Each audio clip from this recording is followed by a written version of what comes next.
United Nations agencies met in London on Wednesday 4th of March to discuss unsafe mixed migration by sea, in which high numbers of lives are being lost, particularly in the Mediterranean Sea. Hundreds of people are reported to have died in recent weeks on dangerous and unregulated sea passages.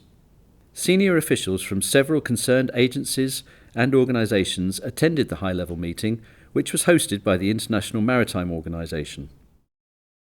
It is abundantly clear that what we face here is a huge and multifaceted problem. It is a problem with social, political, geopolitical, and economic dimensions.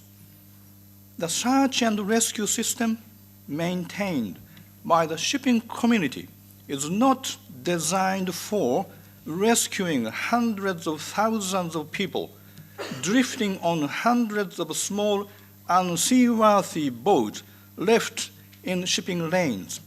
The solution must be a collaborative effort, and it must involve all those who can be counted among the potential stakeholders. It was agreed that a mechanism will be established to enhance interagency communication with respect to the maritime aspects of mixed migration. We asked agency representatives how they saw the current situation. Well, I think it's a reflection of the world in which we live. In the opening chapter of the 21st century, we have an upsurge in violence and armed conflict, in repression, gross inequalities, economic deprivation. And these are people who are fleeing, looking for a better life. So just as people have always sought out better living conditions, it continues today. But these are the push factors of the moment in which we live. Well, first of all, I think when we talk about migration, it's very important to bear in mind that these are mixed flows. There are people who, in fact, probably more than half of the people who have crossed the Mediterranean who are doing it because of danger, violence, persecution and human rights violations, and they are refugees. They are people who need international protection.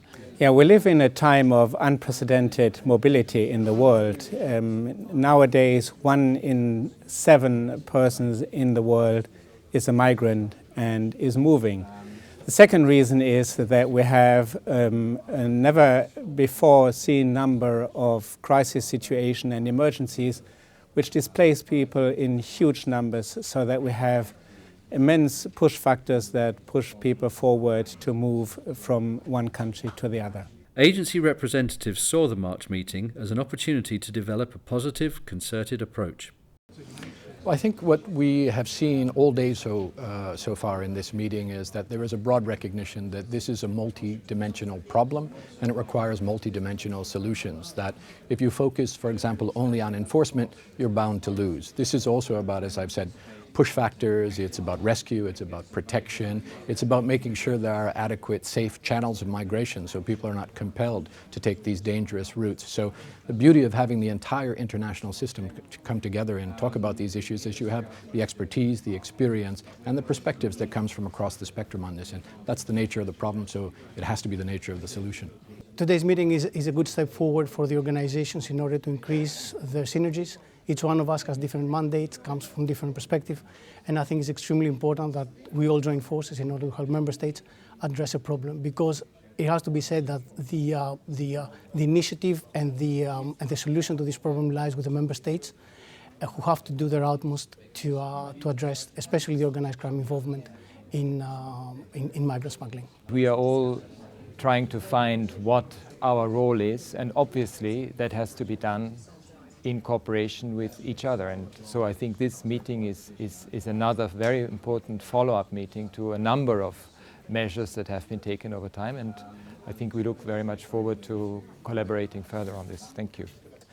And the second, for us as an organization, to make contact with counterparts of the International Maritime Organizations with whom we as the IOM have normally not any contacts, and that fills for us a gap that we're able to close now.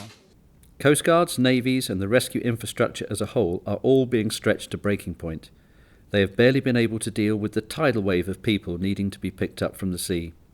And the strenuous efforts they make to rescue the thousands of persons in distress come at the price of great risk to themselves and at considerable cost to their countries. The International Maritime Organization is the UN agency with responsibility for safety at sea and for the legal framework surrounding search and rescue and the long-standing obligation of merchant vessels to go to the rescue of people in distress at sea. IMO stands ready to collaborate and give its support to all those who can play an active part in addressing this dreadful situation.